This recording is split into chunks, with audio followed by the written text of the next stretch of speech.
But thank you all so much for joining us. Best-selling author Curtis Sittenfeld will discuss her beloved novel Prep in celebration of its 20th anniversary, as well as her new short stories collection Show Don't Tell, in conversation with best-selling author Gabrielle Zevin in this installment of Author Hour in Massachusetts. So Curtis is the New York Times best-selling author of 7 novels, including romantic comedy, Rodham, Eligible, Prep, American Wife, and Sisterland, as well as the collection You Think It, I'll Say It. Her novels have been translated into 30 languages.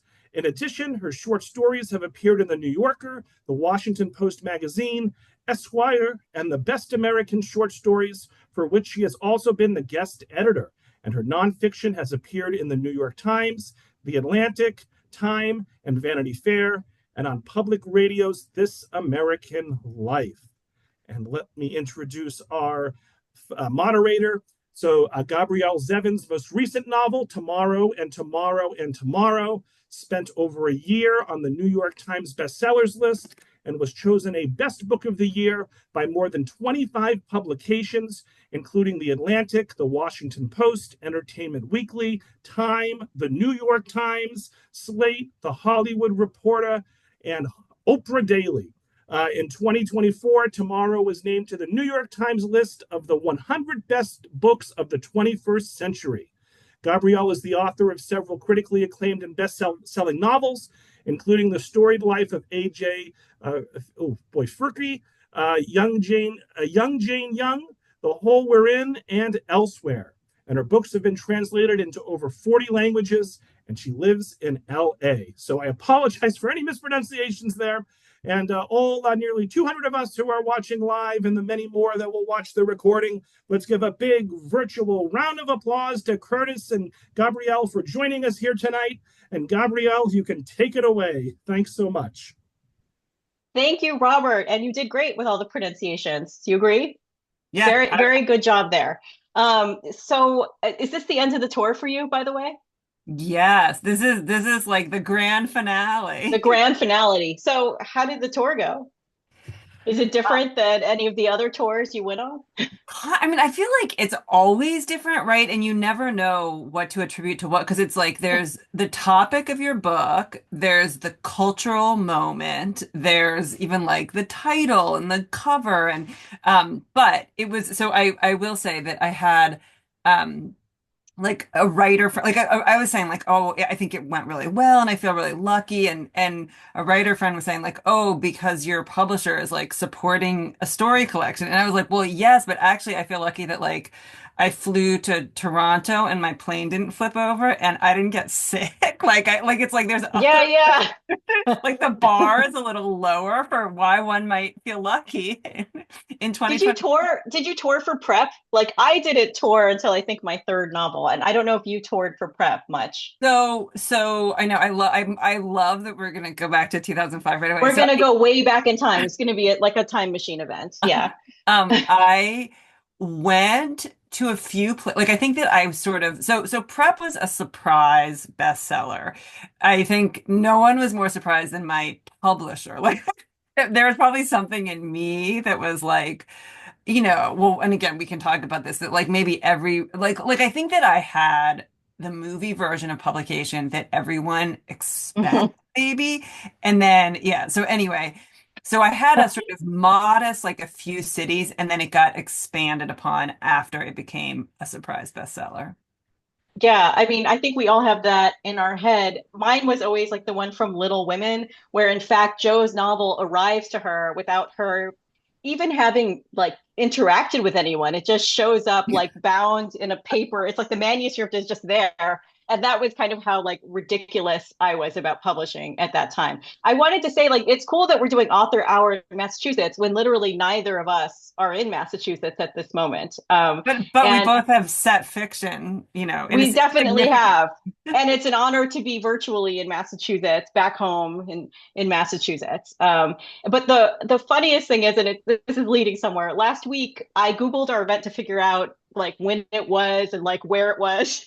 And like the Google AI synopsis at the top said that our event had actually happened 7 days ago. And I texted you immediately and I was like, did I miss this event? I was like kind of in a panic, that you had just sat here in virtual author hour in Massachusetts a week ago and I had not gone to it. And I think it was, kind of funny because obviously overall, Google seems to be pretending that the AI doesn't work yet, but I think probably it works better than what I saw, there, And so I found myself thinking about the fact that you did this kind of Casey Jones versus the steam engine thing, and that you had this AI story that you wrote. So I was curious to hear what that was like for you. So, well, just to and again, also, yes, of course, thank you to Tewksbury and all the other libraries. Yes. Like I almost like every writer, I love libraries and librarians. Have spent an enormous amount of time in them, and I'm actually the daughter of a librarian. But so last summer, I did a project with the New York Times opinion page, where the editor typed the same prompts into like Chat GPT, and I took the same prompts, which were like write a sort of beach themed short story that incorporates, and there had been a list that was supposed to be like kind of summary, ideas like sand and sunscreen and music and pop songs, and then also things that I like to write about, like privilege and diarrhea. And like it was like this long list, and people voted. I think it was 20 items. And this is my favorite part of the whole experiment. The top vote getters were lust, regret, and kissing. So the stories were supposed to incorporate elements of those. And so and then they ran the stories, and readers were supposed to guess which was written by Chat GPT and which was written by me. And also, side note, I am one of many writers, I suspect you also are, where Chat GPT was trained on like millions and millions of books without the writer's permission and without compensation for the writers. So Yes, and my favorite thing you said about that was that you were offended that GPT had only stolen your most popular books. And by the way, it didn't steal my most popular ones. It just stole ones at random. Like really, it didn't have rhyme or reason to it. But I also was, first of all, like completely offended that they used our work without compensation of any kind, but also somewhat offended that of my, at that point, probably 8 books, I've now written 10, that they only had 2 or 3 of them, I know, that right, right, like. five of them weren't theft worthy. I had the exact same thought, but yeah, but yes, please continue. I know. I was like, even Chat GPT didn't like Rodham. Come on, like, um, um, but yeah. So I mean, it was kind of like I don't think that it was a definitive take on, like human writing or Chat GPT. It was sort of an experiment, but it was. I mean, and it was also like. I'm so foolish. Like I'm, 20 years into being a novelist, and I still sometimes read the comments. Do you? And if it, Yeah, sometimes. I I mean, think like maybe for year 21 we can quit. it could be like our New Year's resolution, like our third decade. And No, but so I mean, I'm of two minds about it. Like, in a sense, I sometimes think one way, like, Ernest Hemingway never had to look at Goodreads, but then I also think I've had access to such a large sample of the way audiences respond to things that you can look at it like a sort of advantage in a way, if you think about it. Like, I am much more aware on a beat to beat level of, things I have done that have been misinterpreted or misunderstood, and do by an you intelligent reader. have Mhm. you incorporated like feedback from author No, never. comments? But I say that I've never incorporated it, but it has made me like particularly I remember a book where I kept seeing the same like misunderstanding identified over and over again. And I realized that that was because I had kind of made a formal error in where I made the chapter break. So you didn't understand that as much time had passed as would have passed. And so I wouldn't say I incorporated it, but it has made me more aware of the way somebody might read a piece of text. And that's when I'm looking at this positively, not just as like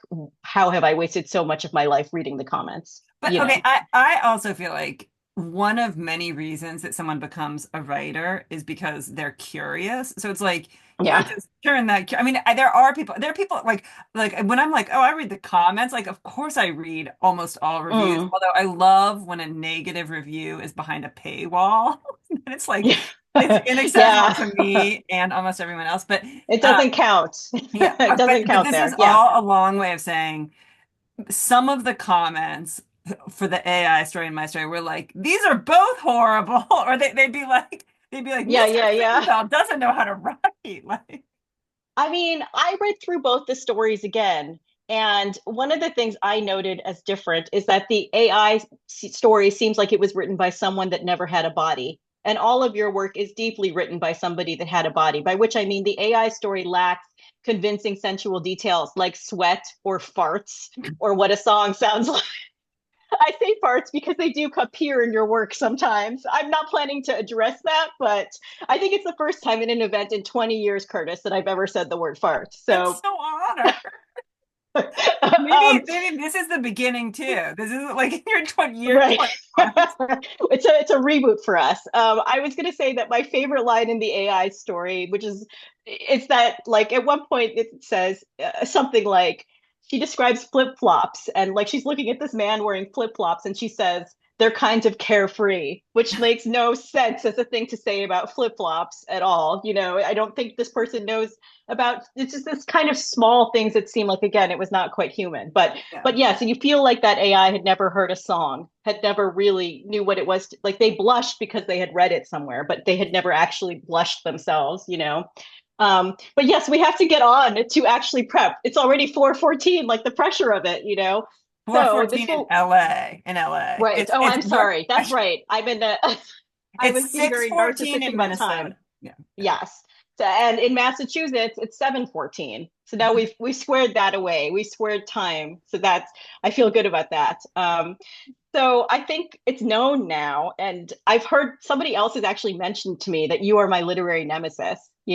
Like people know that this is a thing, and I don't remember which of us like coined this term, but I think we have to explain to them what it means to be a literary nemesis, and this will lead right back to prep. And I guess for me, uh, when you have a book come out, and you and I both published books in 2005 debuts, and they were months apart from each other. We're about the same age. We shared some of the same representatives. And the funny thing about that, not funny for me, is that your book was like, whoo, like the biggest book in the world, and my book was like the saddest book in the world. It like didn't do anything at all. And, so for me, prep loomed extremely large and I would see it all the time. I felt like vaguely tormented by its cover, like its belt and all of that. And so I know so much about prep on a granular level. And I think I've talked to other writers, and this is common. There's someone that when your debut comes out that you fixate on that has an experience that's like different than the one that you've had. And I will say for a long time, not that long, maybe about a year, my kind of obsession with prep did not include having read it, you know. And then finally I read it, and I could never. And I find this over and over again. I'll sometimes turn something into a big thing in my mind, but if I read it and I think it's awesome, I never feel bad about that person's success ever again, because it makes me feel like the universe, well, yes, the universe was correct, they picked the right book and the right thing. And so that is what I pretty much told you as soon as we met in Minnesota last summer, and that basically it was almost uncanny to see you in person after all the years of having thought about you. Well, okay, wait. And I have so, to say that I feel like am I cutting you off if I respond? Is no, please. well, because I have to say that I think the kicker to all that is on your paperback tour for Tomorrow and Tomorrow and Tomorrow. Um, you came to Minneapolis, and I think it was in September 2024. I think, It was the summer. It was like June, I think, or okay, July. It's it July. was Yeah, like yeah. okay, so June, July, what? And and I feel like I mean, like I go to book events fairly regularly because I like know the writer, but we had never met. Like we had kind of been one degree of separation, but we had never met. So I showed up in like a total, like I had bought 2 tickets. I showed up in a total fangirl capacity, and then ran into, Pamela Klinger, Pamela, the sort yes, of the the most connected book woman yeah, the most of that connected. region. Yes, yes. Yes. And Pamela was like, "I'll come backstage and meet Gabrielle." And also I had just eaten an enormous amount of like garlicky Brussels sprout, which I would definitely have brushed my teeth if I knew I was going to meet you. Right. This is a detail, by the way, that the Chat GPT does not come up with. It I doesn't know know about the garlicky Brussels it sprouts and doesn't what know that about like means. the Yeah. Mm-mm. inconvenient Brussels sprouts that Right. sometimes eat. Like I think I had been like it's like I had been at a restaurant where it's like usually you share it with other people and it's an appetizer, and I'd been like, I think tonight's the night I'm going to eat an entire bowl by myself. And like, Right. This is me. It's all for me. yeah. Yeah. You've reached So the age where you deserve the whole bowl. but Yeah. I feel like I kind of love this story because like as Robert said in the beginning, tomorrow and tomorrow and tomorrow is this like it's I mean it's an extraordinary book, and it's one of the most commercially successful books of the last several years. So like when you're saying the thing about like, oh, like, you kind of roll your eyes when somebody gets a lot of attention, then you read the book and you're like, oh no, like I actually love it. And I totally see. And so I think that there's something so sweet about like by the time enough years had passed that you said to me like, Curtis, you're my publication nemesis, it was like in this jam, like, so, and I will even tell you, the theater you did your that event at the part where I bought my 2 tickets, it was at the Parkway, where like I think like the biggest event of my career took place there, and that was like Tuesday on your paperback tour. So it was like I mean there have been many people, I don't know if you feel this way, where like I was sent an advance copy of their book, and not because of like, I hope unkindness, but just because of like, life and busyness and the inability to kind of keep up with the sort of volume of requests. Like maybe I didn't blurb it, and that person has gone on to sell like astronomically more books than I ever have or will. Well, And funny enough, I think of that all the time because I don't, you just can't blurb everything that's sent you as much as you would want to, or even if you didn't want to. But I don't actually blurb something because I think it will be successful. I blurb it because I think it's somehow worthy of a blurb. Do you know what I yeah, mean? That yeah, the prose is good. Like I think people presume sometimes that I'm saying my blurb is saying, and this shall go on to bestsellerdom, but that is yeah. not at all. It's about some piece, a little bit of writing that I happen to make it through the goalie of me, and also that I responded to in some way. Yeah, yeah, yeah. Which, by the way, also I will say, so I think I blurbed for like 10 years, and then I stopped, and I like blurbed, which I mean, I think probably everyone on here knows what it is, but it's like the thing that's like a lyrical, stirring voice for our times or whatever, like that thing. And and then I was like, I've given many more than I ever received, and I'm gonna stop because I have destroyed my pleasure reading, and like my pleasure reading Yes. is really tied to like my well-being too. So I think the pleasure, like it's also tied to being able to write books well. I think there's a yeah, natural course that, one's reading life has to take. This isn't just true of writers, but it's actually really important for writers, and that you have to sort of follow the things that interest you. And if you get taken off those things too much, it's hard to, again, I think be as good a reader as you need to be a good writer. I think that's true. And I think specifically if you are reading to blurb, but you're being sent more books than you can blurb, weirdly, you're reading in the hope of disliking and eliminating a book as quickly as possible, which is such a messed up, unpleasant way to read. But we can talk about happier topics. Yes. Okay. I mean, so the funniest thing about you being my literary nemesis, and I texted you this today, is I had to research very little for this event with regard to the prep stuff because I know all about you and the publication of prep in the way one can only know about one's literary nemesis. So I wanted to say that it's always fascinated me that the original title, I believe, was Cipher. Is that right? That's right. You know. Okay. If this was the Jeopardy category, Curtis Sittenfeld, I would be like all the way down to the bottom. Anyway. So do you think, I'm curious about that. Do you think the book would have succeeded with that title? And how would the book read differently with that title? And what did that title mean to you? So prep, I called prep cipher because at some point in the book, the Lee, the boarding school student in Massachusetts who's from Indiana, who feels very out of her depth, her English teacher says to her, "You're a cipher," and she thinks that she's been insulted, but she doesn't know what it means, and so she's not sure. And the problem was many other people like also don't know what I mean. Or, like they like kind of have a vague idea. And my prep editor, whose name is Lee Boudreau, said it seems like the title for a novel that would have like a knife with blood dripping down from it on the cover. And I was like, okay, that's like once you've told me that, I Right. can't kind of Right. It unknow doesn't that. have, if it has a prep belt, it doesn't make any sense. I Yeah, don't yeah, know, yeah. Yeah. yeah, please. So I think it's actually a friend of my editor Lee's who said like you should call it prep. So it was not me. And the weird thing about the belt cover is I was reading like the Oprah magazine as one did in 2004, Yes. and there was some headline like it was like literally, I mean I think it was like magazines were more the internet to me then than like what the internet is now. So I was like looking at the bright pretty pictures, and there was something about how those ribbon belts were back in style, and it said get prepped. And so I think I just was like, oh, like I'll rip this out and send it to my editor, like to remind her I exist or whatever.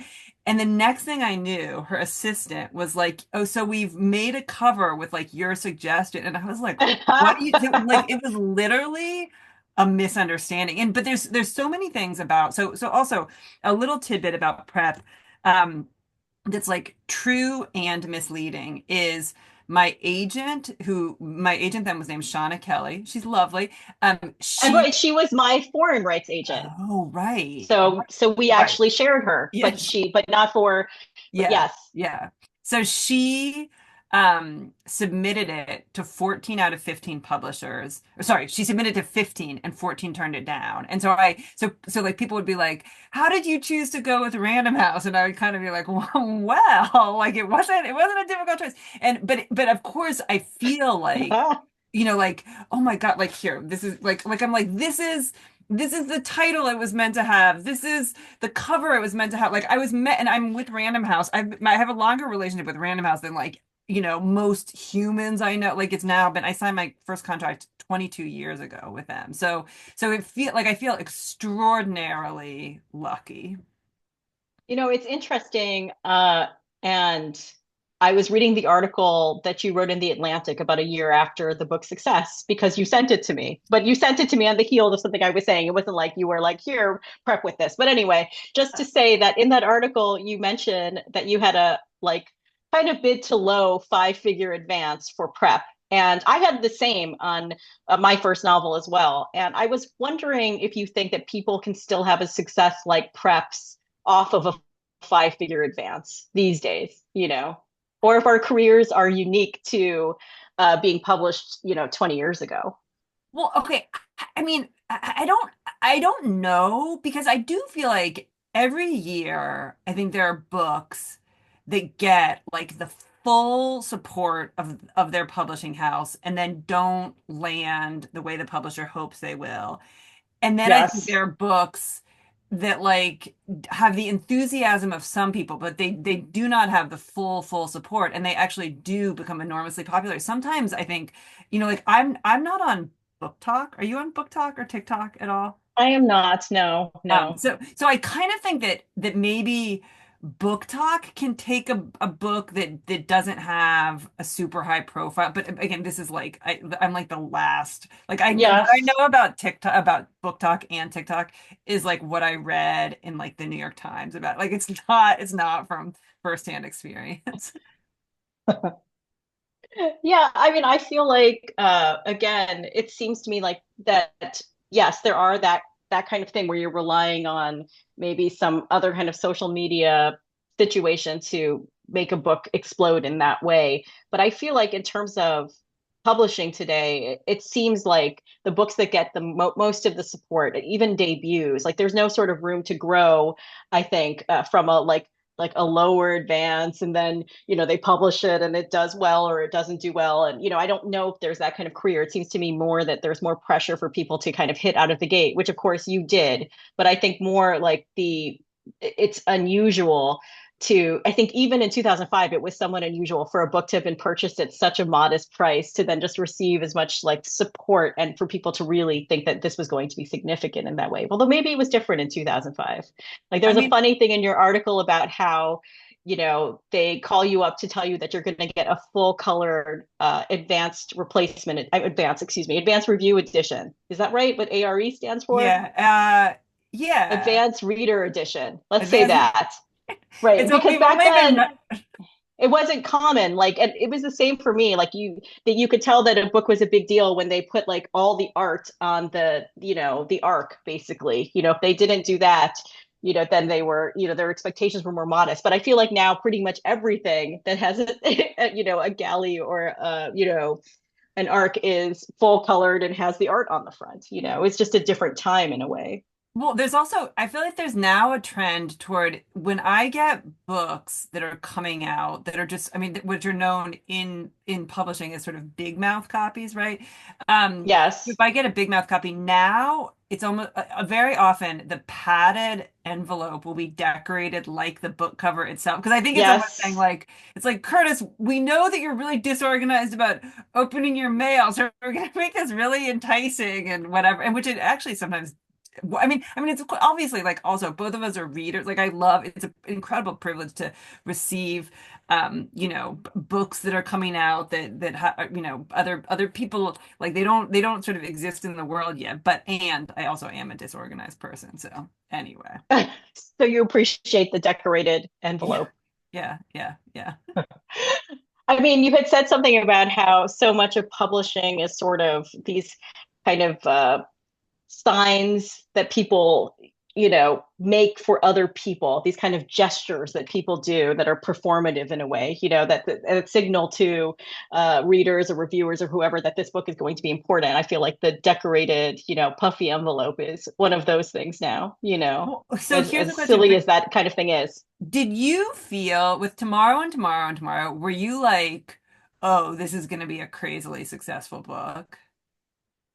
I thought the book was good. But I also had been around long enough to know that like sometimes things are good and they still don't do well, and so I think, you kind of alluded to it before, but it's something I feel, there's a part of you that always thinks like everything I write is going to be the biggest thing ever. And then there's another part of you that equally feels the opposite way, Yeah.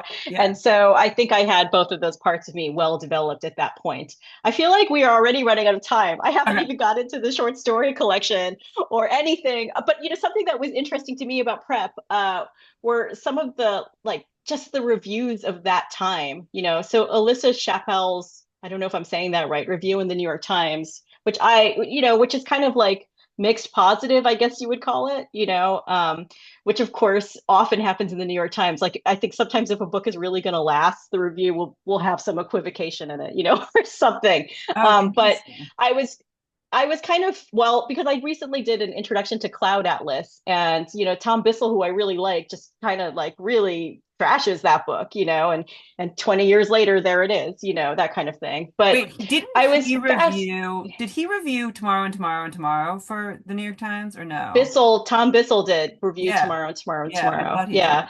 And his review was like, I don't want to get into it, but his review was mostly positive with some equivocation, I would say, but probably, like, I think my perception of that, the negatives were greater than they actually were. But of course, but that's almost like, but when I read, it's a requirement. You fixate on that thing. But there were some strange things in the review, like Sittenfeld's dialogue is so convincing that one wonders if she didn't wear a wire under her hockey kilt. This kind of weird obsession with whether the book was autobiographical, how much of it was autobiographical, that people needed it to be autobiographical in some way, which, again, this review isn't particularly fixated on. And I found myself thinking that while her review was not negative, it expresses a certain anxiety about material that is feminine,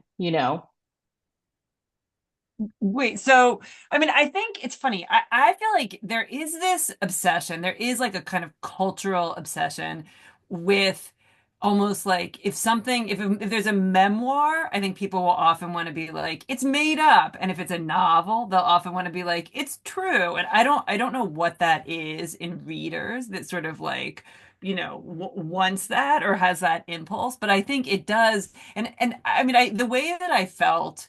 Like I did go to boarding school, and also I think readers sometimes will be like, if anything, if they know that there's like a matchup between like any part of a story, they'll be like, well, it's 100% autobiographical or something.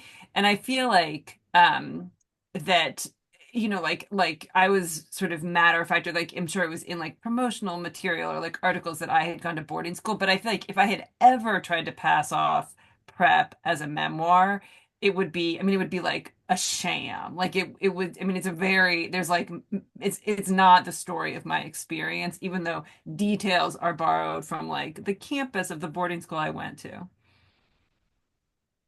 So the last short story in the collection, and I want to talk more about the collection because I think all the stories are just brilliant. You go back into the world of prep, and I was curious what that was like going back into this world 20 years later.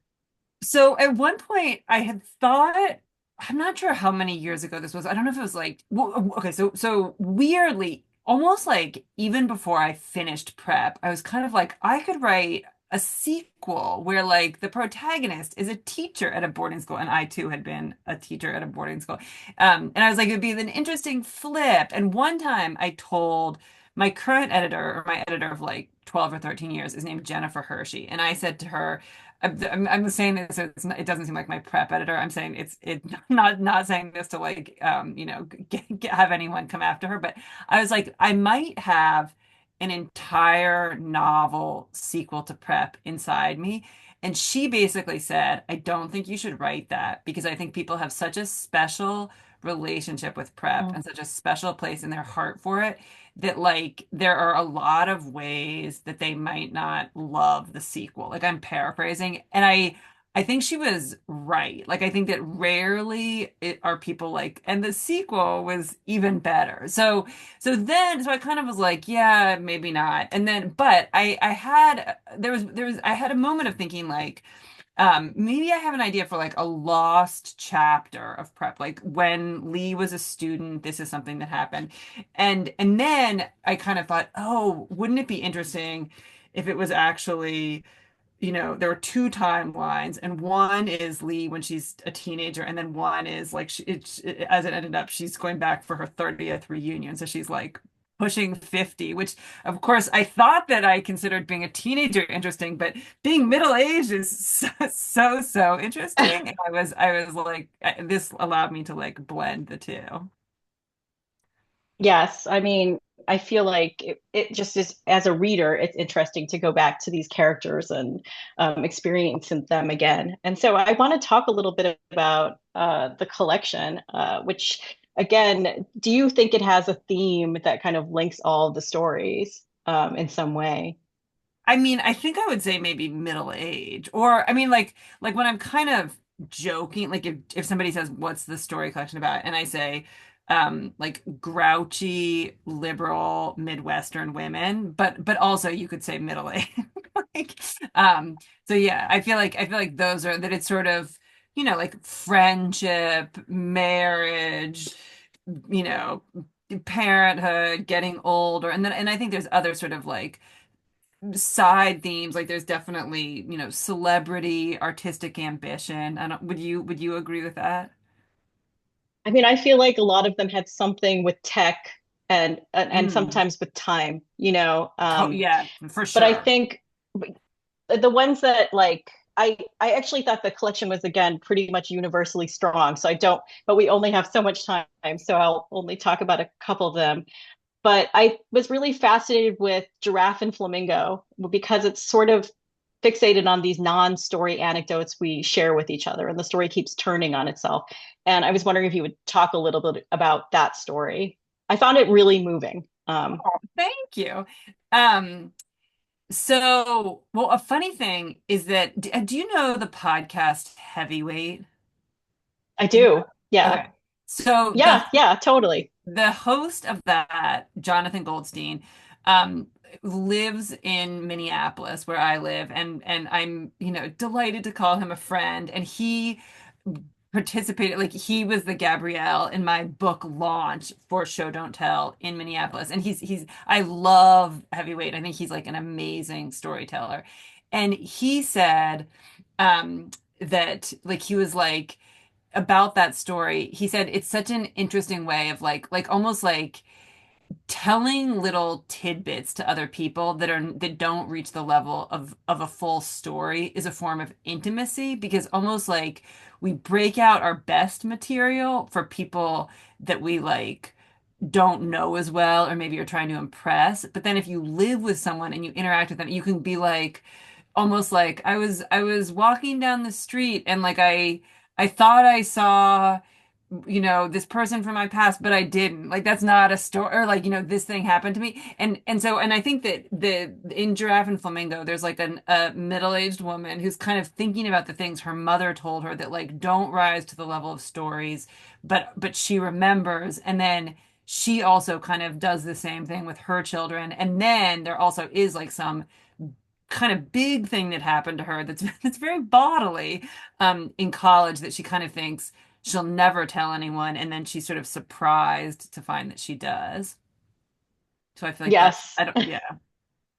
And I'm excited for people to read it because the way this one guy interacts with this girl in the past is so weird and screwed up and so hard to describe.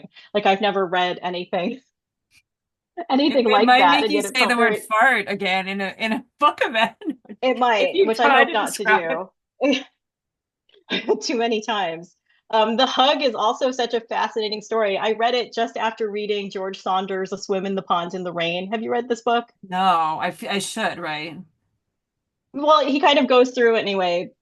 Like he goes through a series of Russian short stories and kind of tells you how to read them, And The Hug feels very Russian to me. Were you inspired at all by like Russian writers and writing? Like it feels very Chekhov a little bit. Not consciously. Wait, how does it feel Russian to you? Just in sort of its movement, its small things, this thing about like this. So I guess if you could tell them what the story is about, and then I will, You'll say why it's that might Russian. be helpful. Oh, Yes. I thought it was kind of like St. Louis said. So it's like in the early days of the pandemic, it's summer 2020, and there's a middle-aged couple who's like they're sort of, living in their house. They have a daughter who's away at college, and they're living in their house and kind of like maintaining equilibrium by like not getting in each other's space too much. And then the wife says that an ex-boyfriend of hers is going to be like on a road trip. And when he stops in St. Louis, she wants to like hug him. But again, because it's such early days of the pandemic, like she doesn't know if it's a good idea or not. So she'll hug him outside wearing a mask, and then she'll kind of like seclude herself in the house. And the husband is almost like, or you could just not hug him. And then they kind of have this back and forth for a few days as the visit approaches. Is that an accurate synopsis, do you think? I think so. There's a moment in the story that's so great. It's the moment about where she says, "No, in this scenario, I'm Trump." And I think again, it's kind of hard to describe why this makes sense. But it's just a fascinating story in every way. And it's Rush. I'll read And this book and then I'll assess whether it's Rush. and then you'll no, I think in a way that it is about this kind of small act. Like if you think of like Gogol's The Nose or something, it's Yeah. about this one small act and everything is refracted through this hug between this couple. To me, Yeah. it feels so classically of its time. It's a pandemic story, and there's also again details in it that feel like peculiarly human, like the thing about sauerkraut, which weirdly my partner read the book at the same time I did, and he was like, he felt the urge to eat sauerkraut after reading it. It's the ultimate conflict, the ultimate literary conflict. Wait, I have a question. Like, for you to read a book about writing, do you ever feel like almost like it would be like if you said if you said to somebody like, well, or like how should a person walk? And they're like, well, you put one leg in front of the other, whatever. Like, do you ever feel like you figured out how to write books and like if you like you could get advice that would only make you more self-conscious or like in your head, or do you feel like whatever, like who cares? No, I think sometimes, well, this is a Saunders book is a particularly good book because it is about short stories specifically, the craft of that, which is not something I do, which is something that you do, you know. And so in a way, again, it didn't really overlap with things that I do as much. But I feel like reading a craft book every now and then just sort of freshens things up, you know, for me, you know, the kind of to get out. I've never written two books the same way. So I Oh, wanted to talk really briefly to you with you about your recent profile that was in the New York Times, which I thought was really great. And I think you're just so great in an interview. You talked about the fact that you'll encounter some writers and they seem so smart and it's almost like they have an inaccessible intelligence. And I was wondering if you could talk about what that means to you to have an inaccessible intelligence, you know? I mean, I guess it's all relative, right? So like I think that and I think we all are like unreliable narrators or whatever. So I kind of feel like I'm like, oh, if I were at like if I were like in a neighbor's yard at a, like cookout or something, nobody would be like, oh, like if I was like chatting, nobody would be like, oh, that person is making such insightful observations about like life and literature. That must be a writer or something. Or like, like she's quoting whatever, like Dostoevsky, she's quoting Proust or something. Like that would be, like, it would be, I'd be like the person who's like telling a story about like, I was at the grocery store and like blah, blah, blah. So like, I think but it also is possible that maybe I am the person at my neighbor's cookout where they're like, that person is it's really weird and was like talking about weird things. It was like overly blunt or something like that. So it's like I'm not. I mean, maybe it's a question of like how weird am I? How normal am I? What is the setting? But there are sometimes like I occasionally, and it's funny. We'll text each other. We won't do this. There's a few writers, even though this is a compliment. Like there's I can think of like two writers who are, I would say they're like our peers, um, who are like very intelligent, very poised, and they to me are like movie versions of being a writer. And I think they're like this is Mm. none of this is a criticism, but it's like they say the things like these really thoughtful, calm. And again, I mean, it's like whatever, like here we are talking about farts. Like it's to me, it's not because of you. You're like so I don't know. I'm sorry to that. I mean, the example you give is that you want to be the writer, you know, can you explain what it means to have a salad dressing bottle? Well, do you watch the show Somebody I Somewhere? have watched that show. Um, Yes. I mean, it's more like again, well, maybe the way I feel like I'll accidentally take like 12 minutes to tell that story. I feel like I mean, I think that being in the world, like I do experience it very physically, or like I'll be like, ooh, like I wish I like hadn't eaten that grilled cheese, or like I'll be like, oh, Right. like it's way too hot and it smells disgusting in this Uber or whatever. Um, and so I feel like, yeah, I mean, there's so many ways to write books, and there's ways for all, but there is a kind of like, I think that maybe like I want to write books that I think capture some sense of how I feel like it is to go through the world and like the things that people think about, which are often, like very minor and petty. Like we aspire to think these like big, rich, insightful thoughts, and like instead we're kind of like, like I need a snack or whatever. And or like, why did that person not text me back, and so I think that it's just like I really want to capture like the texture of daily life and being a person. I loved the thing you said. You said, "Isn't it so weird and undignified to be a person?" You know? Do you think it is? And I do. I do, I think when you start like dealing with these human sacks and the limitations of time and all of that, I, it is I weird will and say, so again, undignified. it's in Minnesota, it's like almost 7. So I was like kind of like eating really quickly before getting on this call, and my children looked at me and they were like, "You have pizza in your hair," which it's almost like, how do you get pizza in your hair? And it was like it was so amazing. It was like from like here to here or something like it was kind of the, I guess, like, I don't, I was eating actually gluten-free crust, so it wasn't dough, but it was something that had been like, and it was like that is much more in keeping with my experience of the world, of like going through the world, Yes. than not having pizza in your hair. Like, Well, on that note, I'm going to switch over to the Q&A, So I think okay. we have Do you like want, should quite a I few open the questions Q&A here. too? Or I should can you? do it if you Okay. want. Okay. So Hillary wants to know if you have a favorite side character in prep. Mm.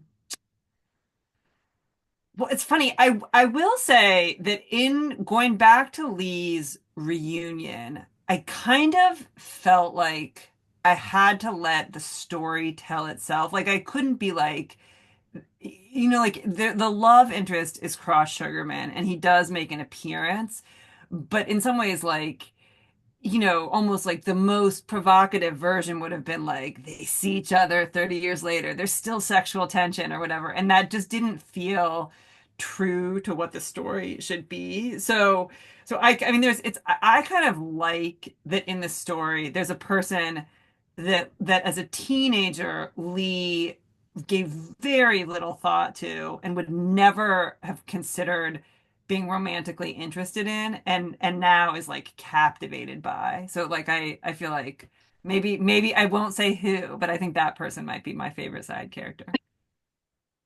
Um, yes. So another question we have here is, do you have a favorite story in Show Don't Tell?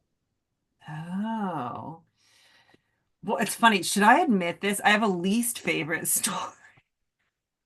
I feel like that's interesting, Okay, it's the hug. It's the one we talked to. It's not that I mean, if I didn't like it and I didn't stand by it, I wouldn't have included it.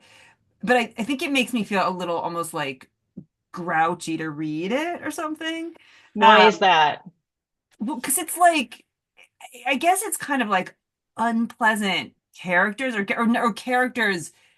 I maybe being kind of unpleasant. I don't know. I mean, I will say, so writing romantic comedy, which, we briefly touched on, was like, it's like I did very consciously write it as a kind of like pandemic escape to make myself have fun and Yes. pleasure. And it was like about people falling in love in the world of comedy. And it illustrated something that I already knew, which was like, to some extent, you live inside the fictional world you're creating. And like, I mean, I feel like if I'm writing a depressing scene, it probably is, it's not totally like this because there's other like elements of craft going on, but it's probably a less pleasurable experience than writing a fun or happy scene. Like, do you think that's true for you? Mm, no. The emotional like tone of the scene doesn't affect your mood while writing it. No, if anything, sometimes as I've gone into middle age and I have found that I'm happier, sometimes it almost feels slightly embarrassing to try to return to a state of unhappiness or ungrateful for the present condition of my life, And so, no, I mean, I don't. I don't. The only thing that feels ridiculous is that the books are just as difficult to write as they ever have been. I don't know. Have you found that it's gotten any easier across the last 20 years? That's such a good question. I mean, yes and no. So I think I can write scenes and I'm like in my office by myself and I will be like shocked by how bad they are. Like I'll think to myself, this reads like kind of like bad Curtis Sittenfeld or whatever. It's like I would be so embarrassed to show this to anybody. But I can like look around, like I can look at a shelf and be like, I wrote all those books, or like I print stuff out and I recycle. So sometimes I'll be like, printing out new bad fiction, and on the back is like it's like pages from romantic comedy or pages from show don't tell. And so I'm kind of like, well, there's a lot of proof that I know how to finish books. I feel proud of them. Like, readers like enjoy them, which I'm so grateful for. So it's like it's kind of like I don't know if it's like like you could be like in the winter and be so freezing cold and be like, I will never be warm again. But like you also know that you will be warm, even though it doesn't feel like that. So I mean, you know inside yourself that you will write a book that you feel proud of, right? Even if it's not easier to write. Well, I won't publish a book that I don't feel Yeah. proud of. Like I don't act, I think you're in the same position. I'm not forced to have to write every single year or something. And so the book is done when it's done. And I think if you're going to do this over a long time, you have to like fighting with the material a bit. You have to like the fight, you know? Yeah. Yeah. And so I've gotten to a place where when it's not working, that doesn't scare me. I just know I have to go like, go grapple with this thing longer. Anyway, so I have to Well, return back to the Q&A. Go ahead. wait, Go hold on, ahead. but wait, I want to say something back to that though. Because don't you think the fact that it doesn't get easier is actually like a huge part of the attraction for you? Like if you felt like, okay, I've mastered this, like maybe you wouldn't still be doing it. Well, I think if we were, say, a certain kind of writer, maybe somebody who's writing like a character, like a detective character across many books, maybe in some ways that might get somewhat easier, because you would have certain things that you were going to do each time. But yes, when I used to go speak in schools on occasion, I would always say to them that like they have the exact same thing I start out with. They have their imagination, they have blank screen or blank piece of paper, and that's the kind of redemptive thing about writing and the frightening thing, I guess, all the Mhm, time, mhm, all at mhm, once. mhm. Very true. Um, Very true. so I'm trying to be very like good about going and doing the Q&A. So there's a really interesting question here, and they want to know if you will ever write a novel about parenthood. Um, this person remembers reading an article you wrote a lifetime ago about your son's food allergies. Anyway, and so they wanted more of these intimately accurate details of motherhood from you. So will you, do you think? Like, or Well, do you okay, so even I see feel any like of your books as about parenthood? I kind of think so. My novel Sisterland, which might be one of my Yes. lesser known, like it came out in 2013, I think. Yes, he mentions it. This person, he or she mentions it in their thing, Oh, and what do they They say, say, and then in Sisterland, it was just a long question. You write about how for the child you won't remember the moments, but it's the highlight of the parent's life. oh, Yeah. well, so okay, so So they you're want like more Sisterland. Yeah. Sisterlandier, Sisterland too. Yeah. I mean, I think there's a fair amount about parenthood in show don't tell. Like there's several stories and Yes. and there's actually like there's the mother of a toddler, there's the mother of like a high schooler, and there's some like grade school. So there's actually I think you might find some parenthood in show don't tell in smaller doses. Yeah, I think that's true. I agree. So Anne says that she loves Curtis on Cincinnati and Eligible.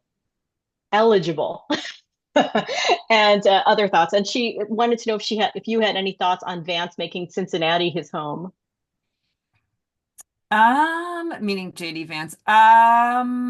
Do I have any thoughts on I don't think I have much to say to that. JD, Yes. JD. I mean, No. it's like Cincinnati. I mean, there's a lot of different parts of Cincinnati. Yes, yes. Nancy Werlin, who I think might be a writer, asks if you have any obsessions or topics you find yourself returning to within your books over time. Oh, yeah. I mean, That's kind of the game, isn't it? yeah, like Yeah. I don't, it's funny. So years ago, I interviewed Antonia Nelson. You know who that is? Like who writes short stories and novels. I mean, this is literally like more than 20 years ago. And she said, I think she was quoting a teacher of hers who said, writers don't need to like announce their obsessions. They will announce themselves. And it's like, and I will say, so with Show Don't Tell, I think I will sometimes think to myself, this is my second story collection. My first one came out in 2018. And that like if I'd had a story collection in my 20s, I might have written stories that were more different from each other for the sake of being different, or like just to kind of prove I could. Like maybe one would have been set like 200 years ago or on the moon, or like it would be instead of being like grouchy liberal Midwestern women, maybe some of the protagonists, I mean, that's not all the protagonists, but it really is most of them. And maybe some would have been different. And I kind of do feel like that I like a story collection containing a writer's obsession. Like I like finding out other writers' obsession. And so again, the sort of themes that we talked about of like, middle age, relationships, like ambition, thwarted ambition, creativity, like all that stuff. I think that I mean, there's even times like when the stories, this is not very selling, but I'll be like, the stories are similar enough that I have to like look at the table of contents to be like, oh, that's that one and that's that one or something. But I don't see that as a big, like I see the stories as sort of being in conversation with each other. Mm. Yeah, and I was wondering if there was any, difference you felt between the first collection and the second collection. Like sometimes I would sometimes be reading through and thinking, oh, that story is kind of like, one or not like, but could hold hands with one of the stories from the other collection, It's so but funny. That's a like hilarious. A for Alone is kind of hold hands with like gender studies or something like that. That's amazing. So I sometimes feel like that the stories, even the stories in Show Don't Tell, have twins. So it'll be like, but they're not identical. They're fraternal twins. They're like white women, LOL, and the patron saints of middle age. Both are kind of, about like relationships across race in St. Louis, even though St. Louis isn't even named in one of the books, in one of the stories. But so it's like, but I like the holding hands with too. That's very cute. Yeah, no, I definitely felt that in the patron saint of middle age. Uh, there was a great quote from it, which I wrote down, but I don't see it here. So I guess we'll go back Well, to I answering guess people will questions. just have to read the entire book. Either check it out of your library or buy it. Okay, wait, are we in the end of, are we supposed We're to at the very end, yeah, um, where we thank the library, I suppose, and oh, everyone for their there's questions. Yeah, I Robert's have to say here. thank you. This was I'm so happy that I'm your publication nemesis. And I feel like this is like a beautiful happy, and I can't wait to like see you in person and like whatever, like take you out for dinner, and I hope that we can continue to be nemesis for a long time. Yes, and I did find the quote that I like from the patron saint of middle age, which is how many cultural narratives were optional rather than compulsory. You know, Mm, I think mm. that's deep. And I was thinking when I read your collection that at some point we should start like a short story book club because people would be likely to get through one short story as opposed to a whole novel. Oh yeah, And you mean one at we a could, time, not a yes, one at a collect. time. Like we pick one Oh one yeah, story because let's all of do. yours are so I think have so much like things you can discuss about any one of them, and then people could really focus on it as opposed to having Let's the totally do. your I'm attention in. across the whole book. Yes, I Yeah. say I say yes to that. Okay, good. The So, first one is the hug. I'm kidding. Gabrielle, I know tonight was about Curtis, but can you take 30 seconds and let us know what you're working on and what's next with you?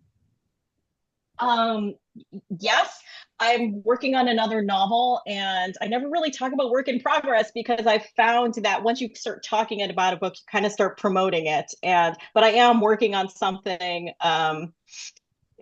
and I can't tell you what it is, but it will be book and a book length and all that. Yeah, sorry. No, that's okay. So stay tuned for that one, folks.